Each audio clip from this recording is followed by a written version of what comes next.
मुख्यमंत्री मनोहर लाल ने किसानों से फसल विविधीकरण अपनाने का किया आह्वान। कहा, खेती में क्वांटिटी के साथ साथ क्वालिटी पर ध्यान देने की है जरूरत।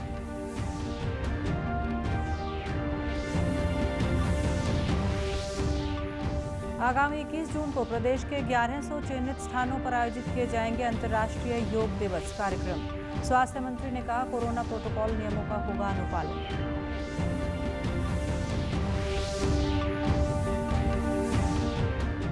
भारतीय डाक विभाग द्वारा कोरोना संक्रमण के दौरान जान गंवाने वाले व्यक्तियों की अस्थियां गंगा में की जाएंगी प्रवाहित। प्रदेश के सभी डाकघरों में शुरू हुई ये सुविधा।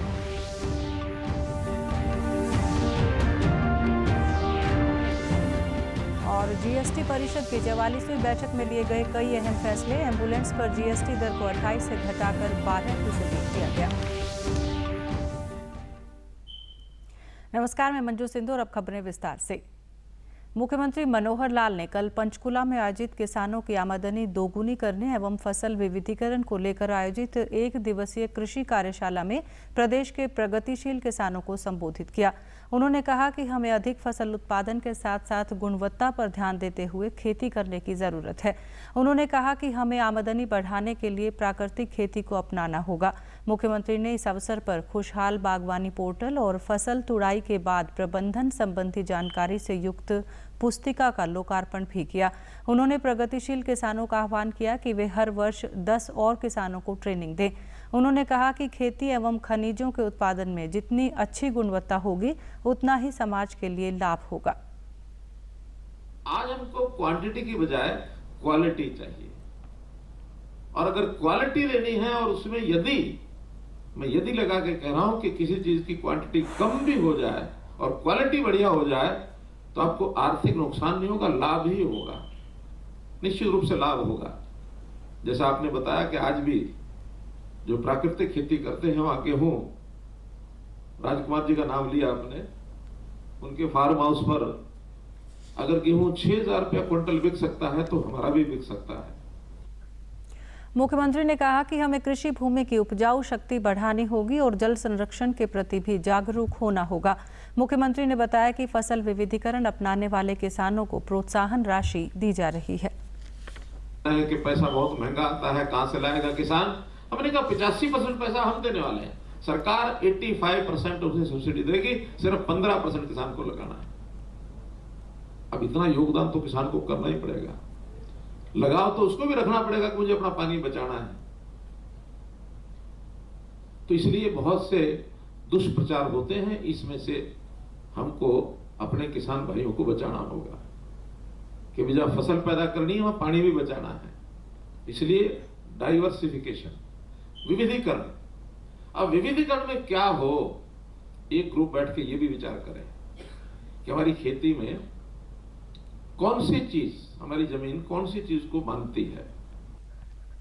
इस अवसर पर गुजरात के राज्यपाल आचार्य देवव्रत ने कहा कि प्राकृतिक खेती से पानी, जमीन में पर्यावरण का संरक्षण होगा और किसान की आमदनी बढ़ना भी संभव है। मंत्री जी, उन्होंने एक नारा दिया कि 2022 तक भारत के किसान की आय दोगुनी होगी, करनी है, और इस मिशन को पूरे देश में वो चलाए हुए। कौन कौन से ऐसे रास्ते हैं, बिंदु हैं कि जिनसे भारत के किसान की आय दोगुना हो? इस प्राकृतिक खेती से उत्पादन नहीं घटेगा। इस खेती करने से, जिसकी चर्चा मैं करता हूं, जो खतरा है, इससे उत्पादन नहीं घटेगा, उत्पादन बढ़ेगा।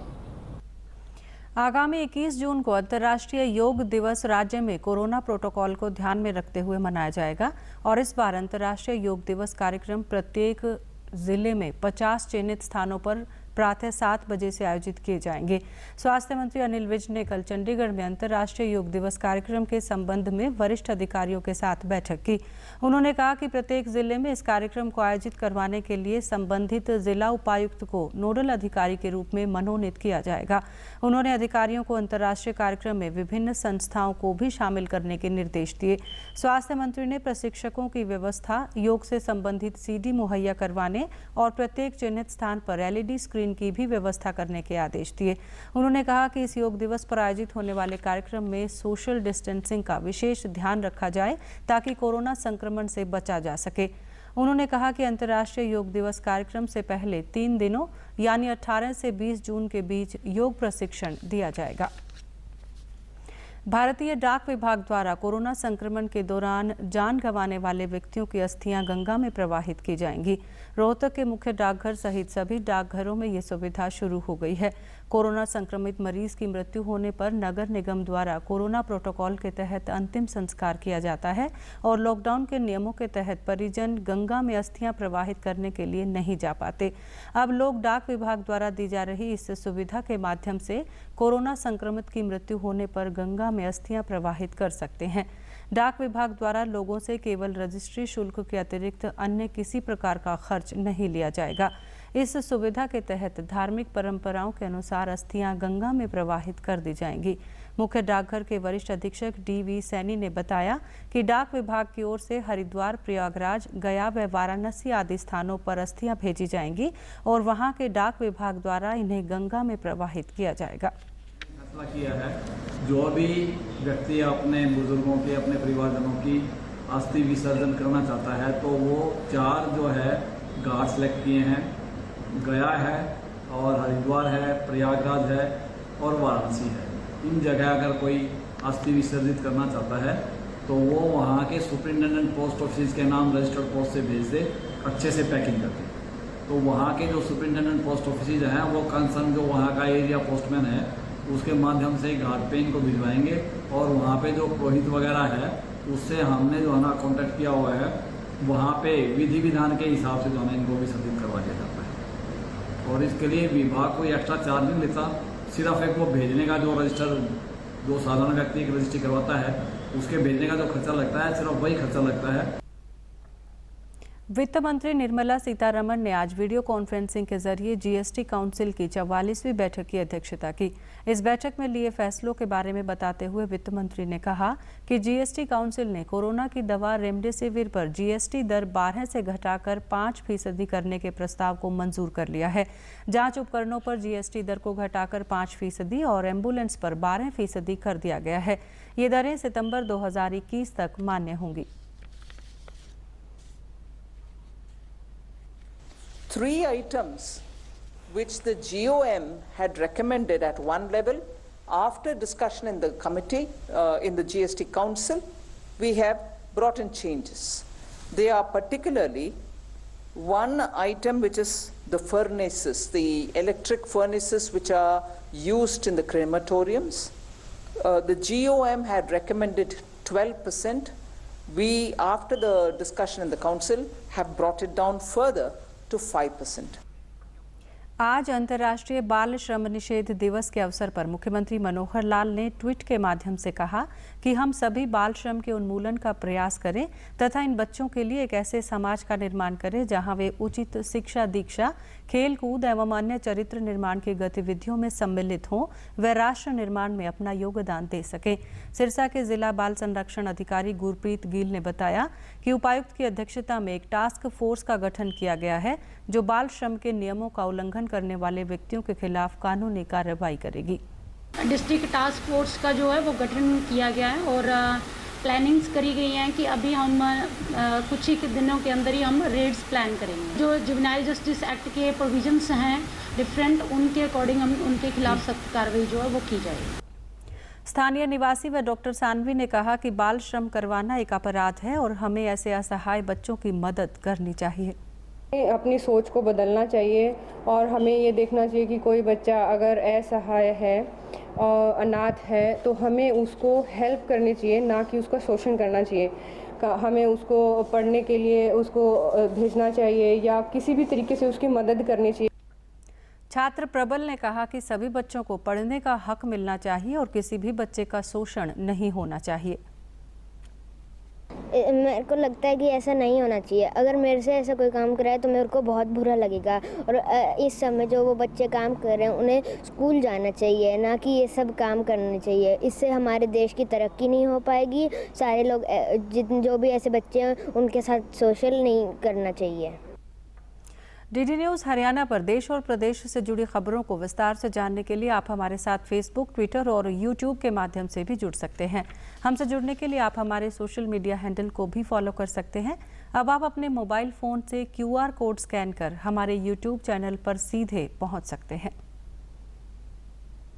मुख्यमंत्री किसान एवं खेतीहर मजदूर जीवन सुरक्षा योजना के तहत खेत में काम करते हुए किसानों और मजदूरों की दुर्घटना में मृत्यु होने या शरीर का कोई अंग कट जाने पर उन्हें आर्थिक सहायता दी जाती है। मार्केटिंग बोर्ड के अधिकारी अजय शौरान ने बताया कि इस योजना के तहत खेत में काम करने वाले किसान या खेतीहर मजदूर की मौत हो जाने पर सरकार द्वारा 5 लाख रुपए की आर्थिक सहायता दी जाती है। उन्होंने बताया कि योजना के तहत शरीर के किसी अंग के पूर्ण या आंशिक रूप से कटने पर अलग अलग आर्थिक सहायता दी जाती है। ये मतलब उनकी सुरक्षा, किसानों को और खेतीहर मजदूरों को ना उनकी सुरक्षा के लिए ये योजना हरियाणा सरकार ने लागू कर रखी है। कृषि कार्य करते हुए अगर कोई दुर्घटना हो जाती है, उसमें चाहे किसान हो चाहे मजदूर हो, तो उनकी सहायता के लिए इसमें जैसे मृत्यु होने पर 5 लाख रुपए, पूरी उंगली कटने पर तो 75,000 और उसका एक पार्ट कटने पर 37,500। तो परमानेंट डिसेबिलिटी पे अलग हैं, जैसे 2.5 लाख है। तो ये 37,500 से लेके 5 लाख रुपए तक उनकी सहायता के लिए सरकार ने योजना फाइनेंशियल हेल्प के लिए लागू की है। इस योजना का लाभ उठा रहे लोगों ने कहा कि ये योजना किसानों और खेतीहर मजदूरों के लिए बहुत हितकारी है। उन्होंने आर्थिक सहायता प्रदान करने के लिए सरकार का आभार व्यक्त किया। कट गई इसलिए मैंने फार्म भरा, सरकार में फार्म भरा। मैंने सरकार ने 37,500 रुपये दिए हैं, उसका मैंने लिहाज कराया, इसलिए मैं सरकार का शुक्रिया अदा करती हूँ। काम करती खेत में टोके मांगड़ी कट गई मेरी, फिर मैं कमेटी में पहुंची जी और हमने फार्म फाइल तैयार करवाई तो सरकार ने मरता है इतना पैसा डलवा दिया। मेरी उंगली चारा काटने वाली मशीन में कट गई थी, तो मैंने मार्केट कमेटी में सरकार की तरफ से जो योजना चल रही है उसमें फार्म अप्लाई किया मैंने, तो सरकार ने मुझे उसका 37,000 रुपये का लाभ दिया, जिससे मैं सरकार का तहे दिल से शुक्रिया अदा करता हूँ। हाँ, उन्होंने हमें पैसे दिए, उन्होंने हमारे फार्म भरे तो उन्होंने सरकार ने हमें 5 लाख रुपए दिए, जिस फिर उनका शुक्रगुजार हैं हम भी, उन्होंने 5 लाख रुपए दिए। प्रदेश सरकार की जल संरक्षण की दिशा में क्रियान्वित योजना मेरा पानी मेरी विरासत का लाभ उठाने तथा जल बचाव में अपनी भागीदारी सुनिश्चित करने के लिए झज्जर जिले का गांव ढाकला एक अनुकरणीय उदाहरण पेश कर रहा है। लगभग 7,500 की आबादी वाले इस गांव ने करीब 3,445 एकड़ भूमि पर इस बार धान की बुआई न करने का फैसला लिया है। गांव के पूर्व पंच प्रतिनिधि राम रतन का कहना है कि गत वर्ष करीब 3,000 एकड़ भूमि पर धान की बुआई हुई थी, किंतु इस बार मेरा पानी मेरी विरासत योजना के तहत ग्रामीणों ने सामूहिक निर्णय लिया है कि गांव में किसी भी खेत में धान की पैदावार नहीं की जाएगी। किसानों ने कहा कि धान की बुआई न करने के फैसले के बाद उन्होंने धान की पौध को नष्ट करके खेत को नई फसल के लिए तैयार किया है। मेरा नाम संतराम है जी, गांव डाकला। मेरे गांव में एक पंचायत हुई थी धान के बारे में, और मैंने पंचायती ज़मीन ले रखी थी, मैंने इसमें कण लगा दिया था धान का, और गांव को आपस में सहमति फैसला होने से कि भाई धान नहीं लगाने, तो हमने ये पौध बा दिया और गांव ने फैसला लिया है ये भाई मेरी पानी मेरी विरासत, धान को छोड़ के हम और फसल बाजरा ज्वार कुछ भी लगाएं ये लगाएंगे, हमारे गांव में कोई धान नहीं लगाएगा। देश में कोरोना वायरस के दैनिक मामलों में लगातार गिरावट दर्ज की जा रही है। स्वास्थ्य और परिवार कल्याण मंत्रालय के मुताबिक आज देश भर में पिछले 24 घंटों में 84,000 से ज़्यादा नए मामले दर्ज किए गए, जो कि पिछले 70 दिनों में सबसे कम है। देश में रिकवरी रेट बढ़कर 95.07% हो गया है। इस समय देश में कुल सक्रिय मामलों की संख्या 10,80,000 से अधिक है। देश भर में अब तक 24,96,00,000 से अधिक लोगों का टीकाकरण हो चुका है। प्रदेश में भी कोरोना के नए मामलों में गिरावट जारी है, जिसके चलते रिकवरी दर बढ़कर 98.08% हो गया है, जबकि मृत्यु दर 1.16% रह गई है। प्रदेश में कोरोना से अब तक 7.5 लाख से अधिक लोग स्वस्थ हो चुके हैं, वहीं 5,500 से अधिक मामले सक्रिय हैं। प्रदेश में अब तक 64,13,000 से अधिक लोगों का वैक्सीनेशन किया जा चुका है। और अब अंत में इस बुलेटिन के मुख्य समाचार एक बार फिर।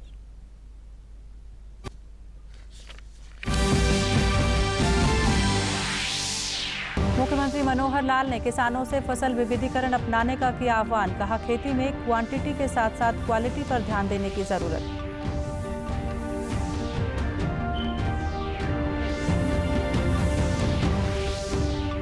आगामी 21 जून को प्रदेश के 1100 चिन्हित स्थानों पर आयोजित किए जाएंगे अंतर्राष्ट्रीय योग दिवस कार्यक्रम। स्वास्थ्य मंत्री ने कहा, कोरोना प्रोटोकॉल नियमों का होगा अनुपालन।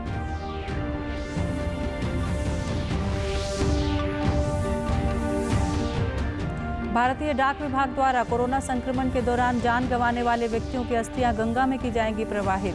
प्रदेश के सभी डाकघरों में शुरू हुई ये सुविधा।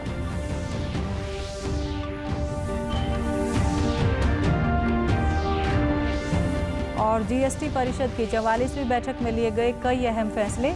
एम्बुलेंस पर जीएसटी दर को 28 से घटाकर 12% किया गया।